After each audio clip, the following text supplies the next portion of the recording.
Imagine what it would look like for you if you were in the top job in your company or in your organisation. What would that look like? Let me take you back to 2011. I was appointed the Managing Director of Microsoft Australia, and I was feeling proud and I was feeling excited. And just between you and me, I was feeling pretty damn nervous as well. It's a big job. And you know what my world looked like? I had an office. It's beautiful. It was a big one, the corner office, a big desk. I had my own boardroom table in it. That was a symbol of hierarchy in our organisation, something that I thought we all aspired for at Microsoft. But I knew that something was missing. I looked at my days, and it was filled with everybody coming to my office for a meeting. My interactions with people were defined by running into you in the boardroom or the bathroom, and the second was not necessarily a high-value interaction, as you can imagine. I definitely was a girl living in a bubble. My world was very narrow. Yet I knew outside the bubble, things were going on and things were happening, and I wasn't connected to it. And there was a great quote from Jack Welch, and he said, "If the rate of change outside your organisation is faster than the rate of the change inside your organisation, the end is near." And I knew I had to burst that bubble. So now, fast forward. I don't have an office. In fact, I don't even have a desk. Nobody at Microsoft in Australia does. Because we've built a new model and a new culture that is based on a very, very simple philosophy. And that philosophy is, work is a thing that you do, not a place you go. And so now I situate myself, I put myself in the place where the activity needs to occur. I might be doing brainstorming. So we're sitting on a couch. No, not beanbags. They're tough to get out of. But I sit on a couch in a room and we talk. We might want a meeting with a round table because we want that type of collaborative dialogue. We might have a more formal, meeting room when we need it. I might have a quiet chat room if I need to have a one-on-one with somebody. But I'm not restricted by the four walls of my office. Sometimes I'm working from a cafe, sometimes from a customer's office. Sometimes it has been known that I'm working from the car park of my children's school. You will find me there on occasions. But that reality that I enjoy, that's not the reality for most people. That's not the work experience that most people have. And I wonder why. So many offices, so many workplaces look quite like they did 10, 20, 30 years ago, when the work that we're asking people to do and the way we're asking them to do it has changed. Why is that? I have two philosophies in why this is for me.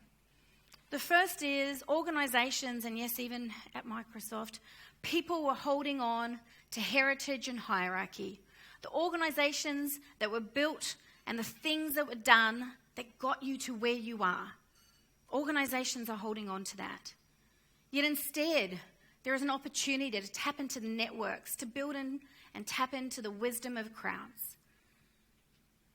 And the second area I think is really holding people back is that organisations are focused on input, activity, versus outputs and trust. And when you change your culture and you change the way you think, I think great things can happen. So I'm curious, how do you guys think? How does your organisation think? What is rewarded and valued there? And so right now, in the privacy of your own mind, I'd like you to answer these questions.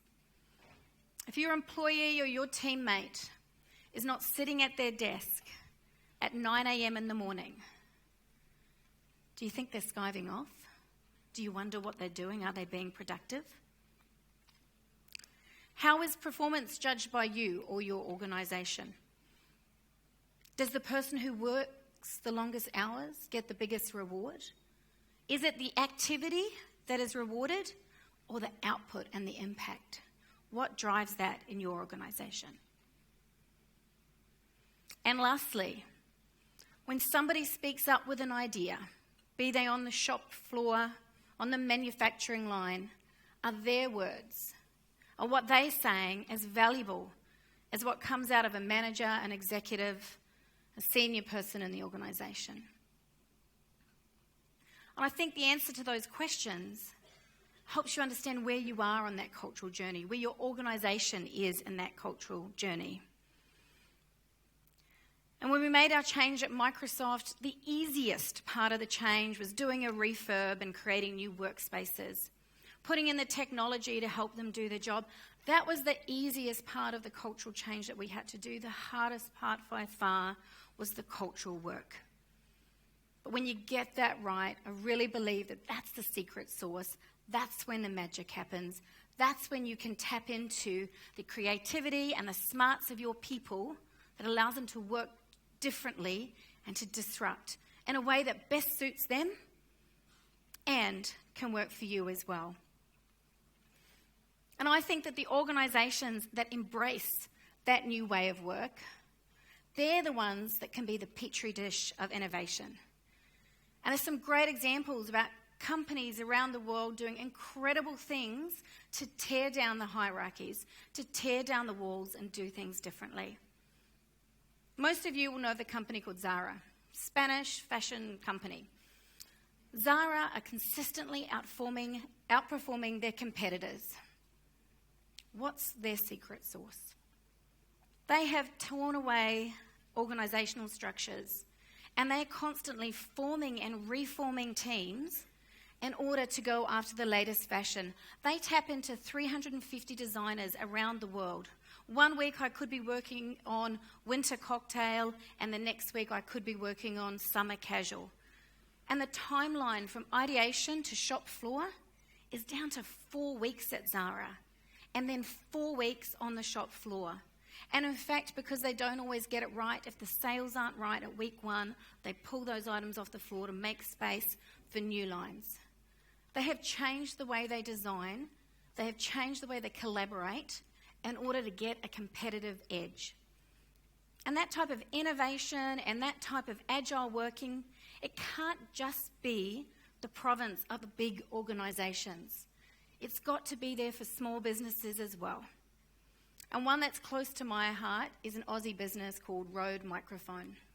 Peter Friedman, an entrepreneur who almost went broke on a number of occasions and has great perseverance and leadership, now runs and owns one of the leading advanced microphone manufacturing companies in the world, manufacturing actually in the western suburbs of Sydney.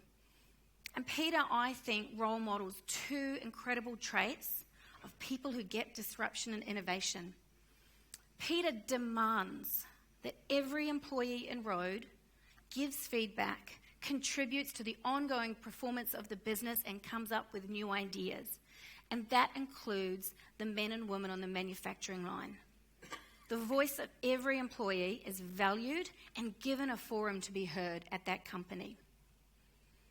Peter also does something that I've seen work really well at Microsoft. When we tore down the walls, one of the great things that occurred was suddenly I was sitting next to anybody. I was meeting people in the company I hadn't met before. I was listening and finding out different challenges. Good news always travels fast, but bad news not so fast. Tearing down the walls allowed for that. And I say we got the magic of the bump factor when we did that. What Peter does is he takes that and goes external with it. He puts himself in the way of entrepreneurs and innovators in other sectors just to see what's possible, just to see if magic can happen. And if you speak to Peter like I have, a lot of magic has occurred from those bumps and those connections. He is a great model, I think, for his employees and staff, but I think he's also a great role model for us. I think the future depends on our ability to disrupt ourselves. If we don't, for sure our competitors will, and I know because we've experienced that in our own organisation. And so here's what I've discovered over the last few years in this disruptive time, and certainly the way of work that I shared with you is disruptive, but it is only just one form of disruption. And I think there are 3 things that I've learned through that process. First, it's incumbent on us as leaders, and frankly, we are all leaders, to create a culture where it's okay for people to fail. Failure is just a great learning opportunity. And I say to the team, fail fast, frequently, and frugally. That will allow us to keep going on that innovation agenda. There's a great company in Sydney called Style Runner. It's run by two twins, Sally and Julie. They have really embraced this aspect into their organisation. And what they do is they encourage their staff to push their systems, push their processes until the point of breaking them. Because when they break them, that's the opportunity to build them up stronger and better than before. Failure there is an expectation, a badge of honour and of learning, not of not succeeding. The next one is you've got to make sure good ideas get noticed. Everybody in the organisation can have great ideas. As a company I got to know recently called Import, they've created a 3D scanning business which scans your body, creates an avatar, and helps you buy clothes that fit you perfectly, which I can absolutely do with some help with. What they did was create a forum for their employees. Every employee is supposed to turn up once a month for the employee innovation time, where they talk about what do they do to disrupt themselves and grow, not incrementally as you heard before, but where else could they go and what can they do.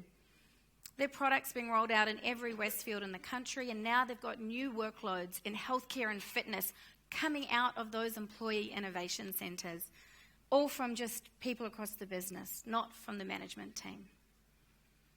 And I think the last thing we need to do here is we've really got to think about our talent. Talent is different in the new world, and the days of rewarding tenure with a gold watch are gone.